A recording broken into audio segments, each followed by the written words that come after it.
ஒரே நேரத்தில் அதிரடியாக களமிறங்கிய 20 பலஸ்தீனிய போராளிகளும் சுற்றி வளைக்கப்பட்ட சிப்பாய்களும் போர் வாகனங்களும் 30 நிமிடங்களுக்கு மேலால் நடைபெற்ற மோதல்களும் தரமான சம்பவங்களும். வடக்கு காசாவின் ஜபலியா பிரதேசத்திலே ஆரம்பிக்கப்பட்ட தரைவழி தாக்குதல்களும் ஜபலியாவுக்குள் நுழைந்த சிப்பாய்களுக்கும் அதிகாரிகளுக்கும் வாரி வழங்கும் பணக்கார போராளிகளும். மிகப்பெரிய பொருளாதார சரிவை நோக்கி நகர்ந்து கொண்டிருக்கும் இஸ்ரேலி ஆக்கிரமிப்பின் பொருளாதாரமும் வரவு செலவு திட்டத்தினால் ஏற்பட்டிருக்கக்கூடிய மோதல்களும். ஒப்புக்கொள்ளப்பட்டிருக்கக்கூடிய புதிய ஒப்பந்தம் தொடர்பாக ஹமாஸினுடைய தலைமைகளும் PAG அமைப்பினுடைய தலைமைகளும் வெளியிட்டிருக்கக்கூடிய கருத்துக்கள்.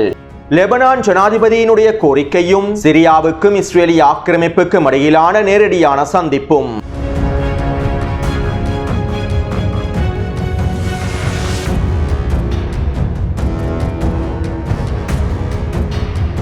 நேற்றைக்கு முன்தினம் அமெரிக்க தூதர் டாம் பெராக் லெபனானிலிருந்து வெளியேறும் சந்தர்ப்பத்தில் லெபனானிய இராணுவ தலைமைகளையும் லெபனானிய தளபதிகளையும் சந்தித்து விசேட கலந்துரையாடல் ஒன்றை மேற்கொண்டிருந்தார். ஹிஸ்புல்லா இராணுவத்தினை நிராயுதபாணியாக்குவது தொடர்பாகவும் இதற்காக லெபனானிய இராணுவத்தினுடைய பங்களிப்பு தொடர்பாகவுமே இந்த கலந்துரையாடல்கள் மேற்கொள்ளப்பட்டிருப்பதாகவும் தெரிவிக்கப்படுகின்றது. அத்தோடு அமெரிக்க தூதர் டாம் பெராக் லெபனானை விட்டு வெளியேறுவதற்கு முன்பு லெபனானினுடைய ஜனாதிபதி ஜோசப் அவுன் டாம் பெராக்கிடம் சில கோரிக்கைகளையும் முன்வைத்துள்ளார். லெபனான் இராணுவத்தினை பலப்படுத்துவதற்கான ஆயுதங்களையும் இராணுவ உபகரணங்களையும் தளவாடங்களையும் அமெரிக்கா அவசரமாக லெபனானுக்கு வழங்க வேண்டும் என்றும் இராணுவ நிதி உதவிகளையும் லெபனான் இராணுவத்திற்கு தேவையான பயிற்சிகளையும் அமெரிக்கா அவசரமாக வழங்க வேண்டும் என்றும் இதன் மூலமே லெபனானினுடைய இறையாண்மையை பாதுகாப்பதற்கான அடுத்த கட்ட வேலை திட்டங்களை மேற்கொள்ள முடியும் என்றும் லெபனானினுடைய ஜனாதிபதி கோரிக்கை விடுத்துள்ளார். ஏற்கனவே கடந்த வாரம் லெபனானுக்குள் அமெரிக்காவின் சரக்கு விமானங்கள் மூலமாக ஆயுதங்களும் இராணுவ தளவாடங்களும் களமிறக்கப்பட்டன. மேலும் இனி வரக்கூடிய வாரங்களில் அதிகளவான இராணுவ உபகரணங்களும் தளவாடங்களும் லெபனான் அரசு இராணுவத்திற்காக களமிறக்கப்படும் என்றும் எதிர்பார்க்கப்படுகின்றது. அடுத்து ஹிஸ்புல்லா இராணுவத்தினை முழுமையாக நிராயுதபாணியாக்கினால் இஸ்ரேலி ஆக்கிரமிப்பு தெற்கு லெபனான் எல்லை பிரதேசத்திலிருந்து முழுமையாக வெளியேறிவிடும் என்றும் லெபனானுக்கு எதிரான தாக்குதல்களை நிறுத்திவிடும் என்றும் அமெரிக்கா உத்தரவாதம் வழங்கியிருப்பதாக கூறி இருக்கின்றீர்களே, அந்த உத்தரவாதங்கள் எவ்வாறான உத்தரவாதங்களாக காணப்படுகின்றது என லெபனானிய பிரதமர் நவாப் சலாமிடம் ஊடகங்கள் கேள்விகளை எழுப்பியிருந்தன. இதன்போது லெபனானினுடைய பிரதமர் நவாப் சலாம் இவ்வாறு பதிலளித்தார். ஹிஸ்புல்லா இராணுவத்தினை முழுமையாக நிராயுதபாணியாக்கியதற்கு பிறகு அரசு சாரா ஆயுத குழுக்களை முழுமையாக நிராயுதபாணியாக்கியதற்கு பிறகு தெற்கு லெபனான் பிரதேசத்திலிருந்து இஸ்ரேல் முழுமையாக வெளியேறாவிட்டால் லெபனானுக்கு எதிரான தாக்குதல்களை இஸ்ரேல் முழுமையாக நிறுத்தாவிட்டால் ஐநாவின் பாதுகாப்பு சபையிலே அமெரிக்கா இஸ்ரேலுக்கு எதிரான கண்டனங்களை முன்வைப்பதாகவும் உறுதியளித்துள்ளது. மேலும் ஐநாவின் பாதுகாப்பு சபையில் முன்மொழிவுகளை முன்வைத்து இஸ்ரேலினுடைய தாக்குதல்களை தடுத்து நிறுத்துவதற்கான வேலை திட்டங்களை மேற்கொள்வதாகவும் அமெரிக்கா எங்களுக்கு உறுதியளித்துள்ளது என பிரதமர் நவாப் சலாம் தெரிவித்துள்ளார். 22 மாதங்களாக காசாவிலே யுத்த நிறுத்தத்தினை ஏற்படுத்த முடியாத ஐநாவின் பாதுகாப்பு சபையிலே முன்வைக்கப்படக்கூடிய முன்மொழிவுகளையும் கண்டனங்களையும் ஒரு உத்தரவாதமாக லெபனானினுடைய பிரதமர் நம்பியிருப்பது வேடிக்கையான விடயமாகும். அதாவது பிரதமர் நவாப் சலாம் தான் ஒரு சாதாரண அடிமை அல்ல, முட்டாள் அடிமை என்பதனை உறுதிப்படுத்தியுள்ளார். அடுத்து நேற்றிரவு பாரிஸ் நகரில் அமெரிக்க தூதர் டாம் பெராக்கினுடைய தலைமையில் இஸ்ரேலி ஆக்கிரமிப்பின் மூலோபாய விவகார அமைச்சர் ரொன் டெர்மரும் சிரியாவினுடைய வெளியுறவுத்துறை அமைச்சர் அல் ஷைபானியும் ஒன்றிணைந்து விசேட கலந்துரையாடல்களை மேற்கொண்டிருந்தார்கள். சிரியாவுக்கும் இஸ்ரேலுக்கும் இடையிலான உறவுகளை வலுப்படுத்துவது தொடர்பாகவும் தெற்கு சிரியாவிலும் வடகிழக்கு சிரியாவிலும் மேற்கொள்ளப்பட போகின்ற அடுத்த கட்ட நடவடிக்கைகள் தொடர்பாகவும் குறித்த சந்திப்பிலே விசேட கலந்துரையாடல்கள் மேற்கொள்ளப்பட்டிருப்பதாக தெரிவிக்கப்படுகின்றது. சுருக்கமாக குறிப்பிடுவதாக இருந்தால் இஸ்ரேலி ஆக்கிரமிப்பின் நிபந்தனை நிறைவேற்றுவதற்காகவும் சிரியாவுக்கும் இஸ்ரேலி ஆக்கிரமிப்புக்கும் இடையில் இயல்பாக்கத்தினை ஏற்படுத்துவதற்காகவுமே இந்த விசேட நேரடி சந்திப்பு நடைபெற்றுள்ளது. அத்தோடு இங்கிருக்கக்கூடிய இன்னும் ஒரு மிக முக்கியமான விடயம் என்னவென்றால் சிரியாவினுடைய வெளியுறவுத்துறை அமைச்சரும் இஸ்ரேலி ஆக்கிரமிப்பின் மூலோபாய விவகார அமைச்சரும் நேரடியாக சந்தித்து கலந்துரையாடல்களை மேற்கொண்டுள்ளார்கள் என்கின்ற செய்திகளை அதிகளவான அரேபிய ஊடகங்களும் வெளியிட்டுள்ளன. கடந்த 2 மாதங்களுக்கு முன்பு ஐக்கிய அரபு அமீரகத்தில் சிரியாவின் பிரதிநிதிகளுக்கும் இஸ்ரேலி ஆக்கிரமிப்பு பிரதிநிதிகளுக்கும் இடையில் பேச்சுவார்த்தைகள் மேற்கொள்ளப்பட்டிருந்தன. இருப்பினும் ஜூலானியின் அரசாங்கத்தினை ஆதரிக்கக்கூடிய ஊடகங்கள் இவை தொடர்பான தகவல்களை வெளியிடவில்லை. மேலும் இவ்வாறு சிரியாவுக்கும் இஸ்ரேலி ஆக்கிரமிப்புக்கும் இடையில் பேச்சுவார்த்தைகள் நடைபெறவில்லை என்றும் போலி பிரச்சாரங்களையும் மேற்கொண்டிருந்தார்கள். ஆனால் தற்போது ஜூலானியின் அரசாங்கத்திற்கு ஆதரவாக செய்திகளை வெளியிட்ட ஊடகங்களும் தற்போது சிரியாவுக்கும் இஸ்ரேலி ஆக்கிரமிப்புக்கும் இடையிலே நடைபெற்றிருக்கக்கூடிய நேரடியான கலந்துரையாடல் தொடர்பான தகவல்களையும் வெளியிட்டுள்ளார்கள். அதாவது ஊடகமாக இருந்தாலும் ஒரு பொழுதும் உண்மைகளை மறைத்து வைக்கவே முடியாது.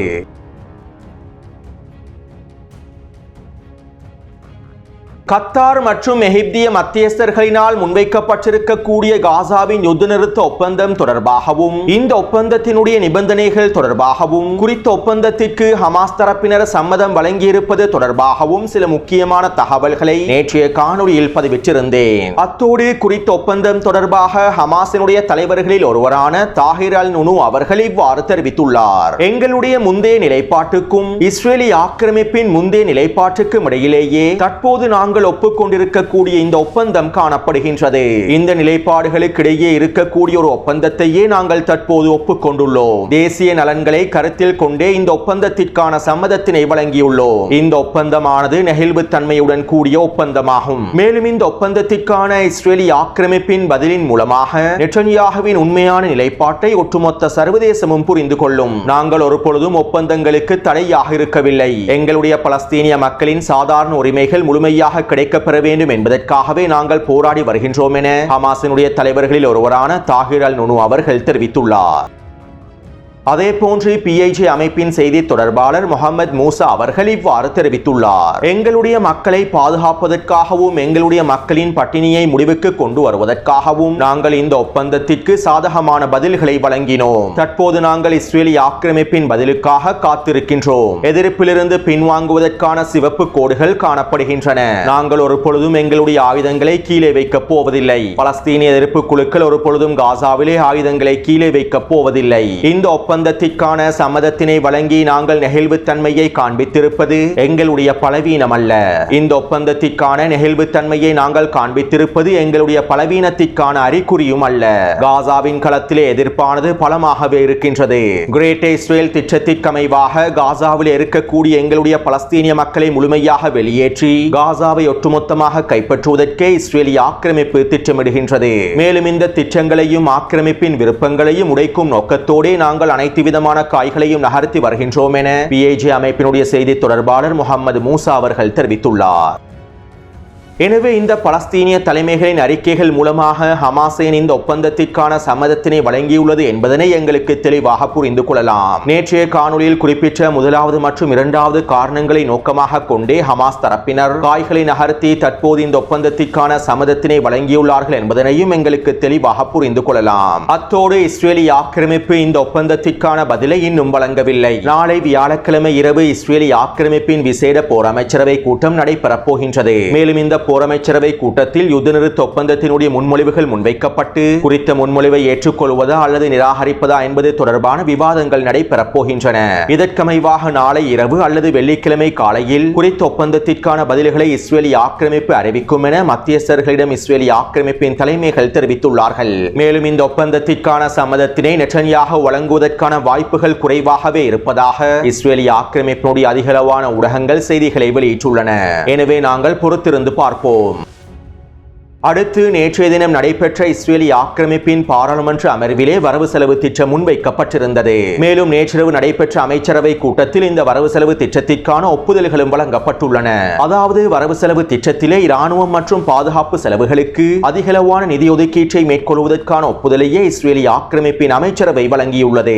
இஸ்ரேலி ஆக்கிரமிப்பின் ஏனைய அமைச்சரவையினுடைய செலவுகள் அரைவாசியை விட குறைக்கப்பட வேண்டும் என்றும் இராணுவம் மற்றும் பாதுகாப்பு திட்டங்களுக்கு அதிகளவான நிதி ஒதுக்கீட்டை மேற்கொள்ள வேண்டும் என்றும் இல்லாவிட்டால் இஸ்ரேலின் பாதுகாப்பை எங்களுக்கு பலப்படுத்த முடியாது என்றும் இஸ்ரேலி ஆக்கிரமிப்பின் அமைச்சரவையானது முடிவுகளை வெளியிட்டுள்ளது.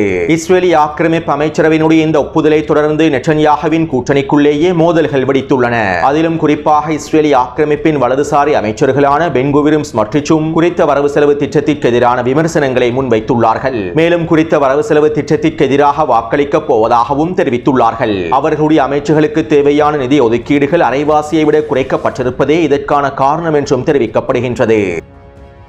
அத்தோடு இந்த நிலைமை தொடர்பாக இஸ்ரேலி ஆக்கிரமிப்பு மாறி ஊடகத்தினுடைய பொருளாதார நிபுணர் இவ்வாறு தெரிவித்துள்ளார். இஸ்ரேலினுடைய பொருளாதாரம் மிகப்பெரிய சிக்கலுக்குள் தள்ளப்பட்டுள்ளது. ஈரானுடனான 12 நாள் போருக்கு பிறகு இஸ்ரேலினுடைய உள்நாட்டு மொத்த உற்பத்தியானது அதாவது GDP ஆனது 3.5% வீழ்ச்சி அடைந்துள்ளது. இஸ்ரேலிய மக்களின் நுகர்வுகள் 4.1% வீழ்ச்சி அடைந்துள்ளது. அதே போன்று முதலீடுகள் 12.3% வீழ்ச்சி அடைந்துள்ளது. காசாவிலே யுத்தம் ஆரம்பிக்கப்பட்டதற்கு பின்பு பலஸ்தீன பலஸ்தீனிய போராளிகளின் தாக்குதல்களினாலும் ஹிஸ்புல்லாஹ் இராணுவத்தின் தாக்குதல்களினாலும் யமன் ஹவுதிகளுடைய முற்றுகையினாலும் இஸ்ரேலினுடைய பொருளாதாரம் 28.3% வீழ்ச்சி அடைந்திருந்தது. மேலும் ஈரானுடனான 12 நாள் போருக்கு பிறகு இஸ்ரேலினுடைய பொருளாதாரம் மிகப்பெரிய சரிவை சந்தித்துள்ளது.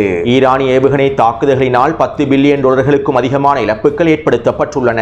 மேலும் 12 நாள் போரினால் ஏற்பட்டிருக்கக்கூடிய பொருளாதார இழப்புகளையும் நஷ்டங்களையும் சரி செய்வதற்கு $25 பில்லியன் தொடக்கம் $35 பில்லியன் வரையில் இஸ்ரேலுக்கு தேவைப்படுகின்றது. தற்போது இஸ்ரேல் காசா சிட்டியை கைப்பற்றுவதற்கான தாக்குதல்களையும் ஆரம்பிக்க போகின்றது. காசா சிட்டியை கைப்பற்றுவதற்கான போரானது 6 தொடக்கம் 10 மாதங்கள் வரையில் நீடிக்கப்பட்டால் இஸ்ரேலினுடைய பொருளாதாரம் இன்னும் பல மடங்கினால் முழுமையாக சரிந்துவிடும். மேலும் இஸ்ரேல் ஈரானுடனான அடுத்த கட்ட போருக்கும் தயாராகி வருகின்றது.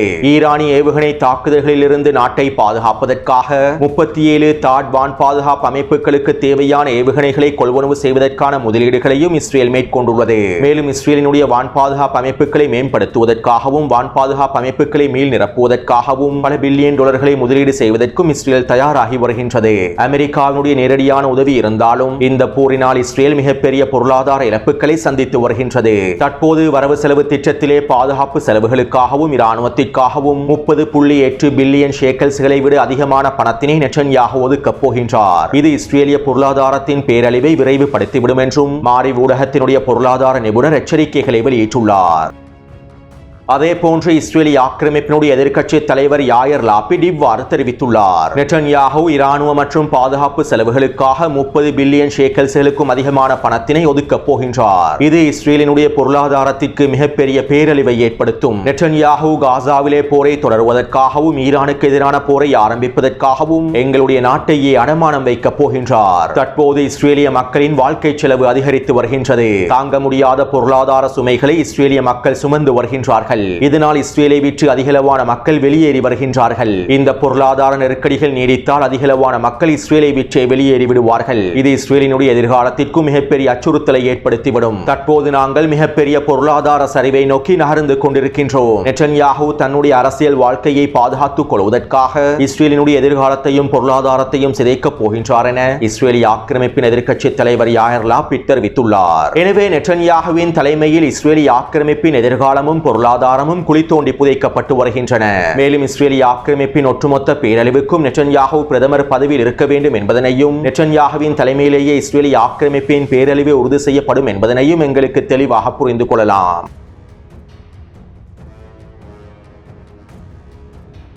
கடந்த வாரம் இஸ்ரேலிய ஆக்கிரமிப்பு வடக்கு காசாவினுடைய தெற்கு பிரதேசமான ஜைத்தூன் பிரதேசத்தில் தரைவழி தாக்குதல்களை ஆரம்பித்தது.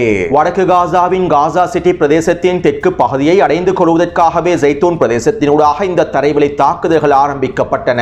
மேலும் ஜைத்தூன் பிரதேசத்தினூடாக நுழைந்திருக்கக்கூடிய ஆக்கிரமிப்பு படைகளுக்கு எதிராகவும் போர் வாகனங்களுக்கு எதிராகவும் பலஸ்தீனிய போராளிகள் வீரியமான தாக்குதல்களை மேற்கொண்டிருந்தார்கள். மேலும் இந்த வீரியமான தாக்குதல்கள் தொடர்பான காணொளிகளையும் வெளியிட்டிருந்தார்கள். அவற்றை டெலிகிராம் பதிவிட்டுள்ளேன். எனவே இப்படியான நிலைமையிலேயே தற்போது இஸ்ரேலிய ஆக்கிரமிப்பு ராணுவம் வடக்கு காசாவின் ஜபலியா வடக்கு பிரதேசத்தினூடாகவும் ஜபலியாவின் கிழக்கு பிரதேசத்தினூடாகவும் அடுத்த கட்ட தரைவழி தாக்குதல்களை ஆரம்பித்துள்ளது. அதாவது குறித்த வரைபடத்திலே இலக்கம் 2 காண்பிக்கப்பட்டிருக்கக்கூடிய ஜபலியாவின் வடக்கு பிரதேசத்தினூடாகவும் இலக்கம் 3 காண்பிக்கப்பட்டிருக்கக்கூடிய ஜபலியாவின் கிழக்கு பிரதேசத்தினூடாகவும் தரைவழி தாக்குதல்களை ஆரம்பித்துள்ளது. நேற்று காலையே குறித்த பிரதேசத்தில் இந்த தரைவழி தாக்குதல்கள் ஆரம்பிக்கப்பட்டுள்ளன.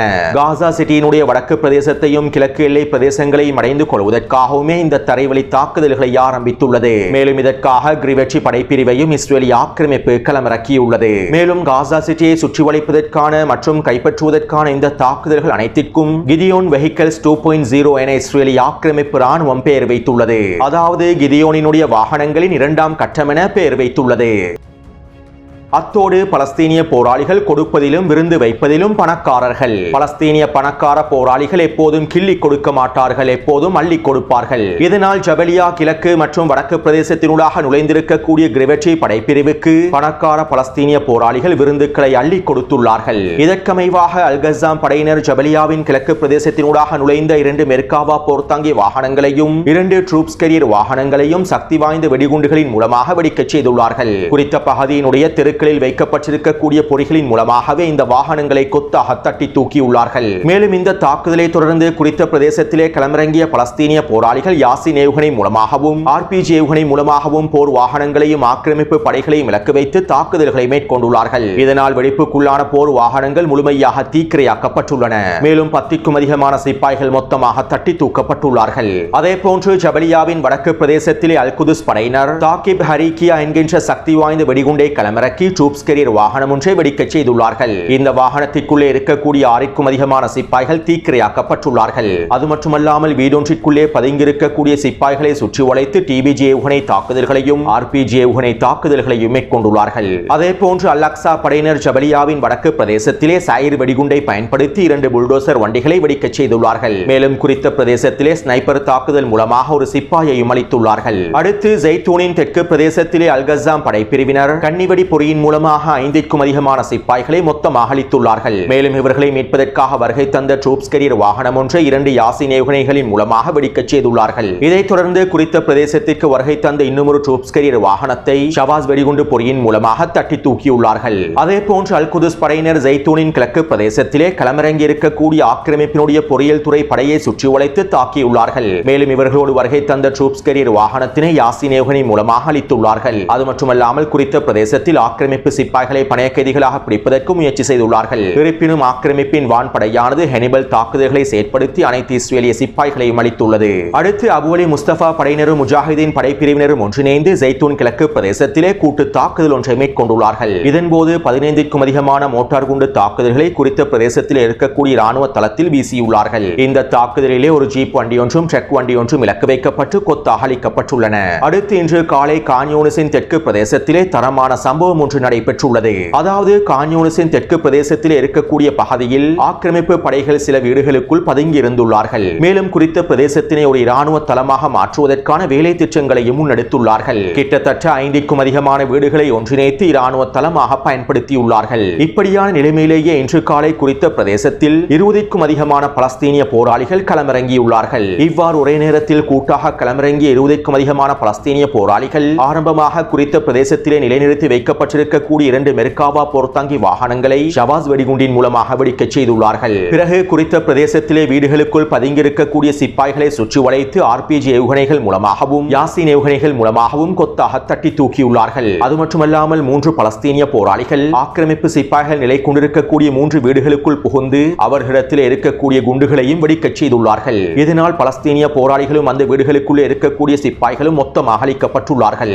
அதே போன்று குறித்த தாக்குதல்கள் நடைபெறும் சந்தர்ப்பத்தில் கவச படைப்பிரிவினுடைய தளபதி மெர்காவா போர்த்தாங்கி வாகனத்திலிருந்து தலையை வெளியே நீட்டியுள்ளார். இந்த சந்தர்ப்பத்திலே ஸ்னைப்பர் தாக்குதல் மூலமாக குறித்த தளபதியையும் பலஸ்தீனிய போராளிகள் அளித்துள்ளார்கள். இதைத் தொடர்ந்து எஞ்சிருக்கக்கூடிய பலஸ்தீனிய போராளிகள் 2 மெர்காவா போர்த்தாங்கி வாகனங்களையும் ஒரு ட்ரூப்ஸ் கேரியர் வாகனத்தையும் வெடிக்கச் செய்துள்ளார்கள். மேலும் குறித்த பிரதேசத்தில் எஞ்சிருக்கக்கூடிய சிப்பாய்களை கைப்பற்றுவதற்காகவும் கைது செய்வதற்காகவும் முயற்சி செய்துள்ளார்கள். இருப்பினும் இந்த சந்தர்ப்பத்திலே இஸ்ரேலிய ஆக்கிரமிப்பின் வான்படையினர் ஹெனிபல் தாக்குதல்களை செயற்படுத்தியுள்ளது. குறித்த பிரதேசத்தை இலக்கு வைத்து உச்ச வான்வழி தாக்குதல்களை மேற்கொண்டுள்ளது. இதைத் தொடர்ந்து உயிர் தப்பிய 14 பலஸ்தீனிய போராளிகளும் குறித்த பகுதியில் இருக்கக்கூடிய சுரங்கப்பாதையை பயன்படுத்தி தப்பிச் சென்றுள்ளார்கள்.